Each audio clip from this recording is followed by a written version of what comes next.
Okay, so we start off the day.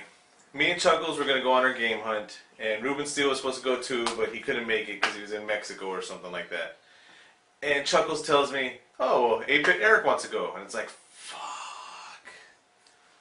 I owe him like $6. But anyways.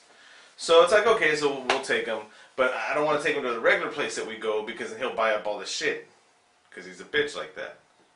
So we take him to Trader's Village because we know he's not going to find anything. Am I supposed to say that? What? I mean, what if he finds out? About what? Oh, the spot? Yeah. Oh, no. Okay. We'll edit that out. Okay. So we meet up with him at Michael's Craft Centers or whatever, and he looks like a reject from Teen Wolf 2. And so we're in there, we're paying for the stuff already, and he's like, F this place, F that, F this. It's like, if you're going to say it that loud, just say fuck. Just say it. He's like, man, F you. It's like, well, fuck you too. So he leaves his vehicle in the parking lot, of course. Doesn't even offer, you know, hey, I know your birthday's coming up. Hey, I know you're tight for money right now. Let's take my energy-saving fucking hybrid bitch SUV. car. My hybrid SUV bitch car. No, we'll go in your car, the gas guzzler. You know, and it's me, Deb, Chuckles, 8-Bit Eric, and all of his body hair. So we get in the car, we're heading out. It's me, Deb, Chuckles, 8-Bit Eric, and all of his body hair. Slowing us down with the wind and shit.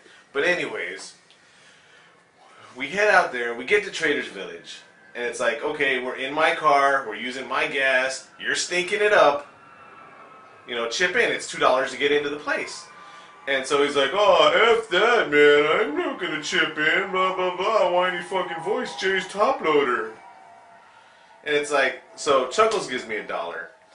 And we had to get Eric to get out of the car and beg for $1, because I don't carry cash. It's about the debit card and the credit card. And he begs for $1, and it takes a little while. And we get in. So we're walking around, and the first place that we go to, Chuckles finds a Batman game. It's the City or the Asylum or whatever one it is. I don't know what it is. And he's like, oh, well, I'm going to go and get cash out. It's like, oh, nice to have cash, Mr. Fancy Pants. And so he runs off, and me and Eric walk down the aisle. No, we don't walk down the aisle, but we're walking through the flea market.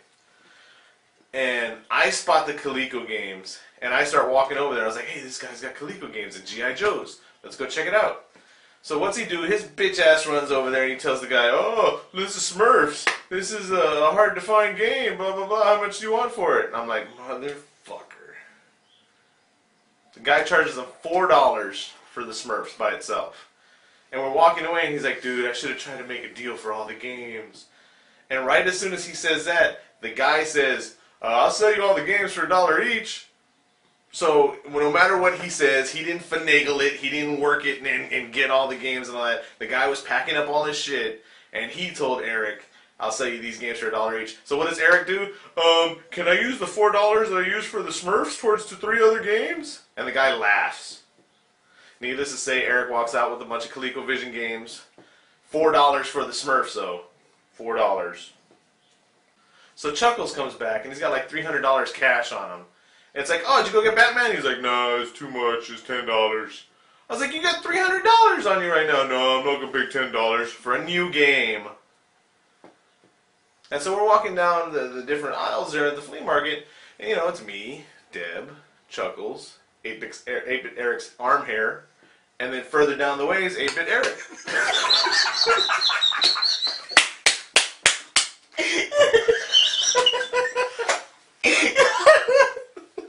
That's funny. It's funny because he's a hairy bitch.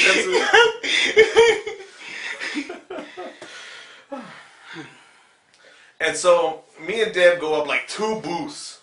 Just 2 booths away. And it's like, I call Chuckles up and I'm like, hey Chuckles, just walk down this way and that's where we're at. He's like, okay. And then we're waiting and we're waiting and we're waiting. And I call 8-Bit Eric up and I'm like, Eric, where y'all at? Oh, we're blah, blah, blah. I was like, that's where I left y'all at. He's like, yeah, okay. I said, all right, well, walk up a little bit further. We're in the center where all the seats are at. We're chilling right there. Okay, 30 minutes go by. Then we finally, he calls us, where are you at? And we finally meet up. He's like, oh, well, I went this way and I took a right and I went a left. I went this way. Don't ever give him directions. Because I told him to go straight and apparently he can't go straight. Apparently he can't go straight. Maybe it was the wind resistance in his arm hair that shifted him off a track or something like that. To cap the day off, we went to Bill Miller's. Chuckles paid with the $300 that he had. That was pretty nice. Eric got the Coleco games. Chuckles didn't get the Batman game that he wanted. And all I was left with was some phantom smells in the back of my car, a gas ticket, and arm hair. Really. Arm hair.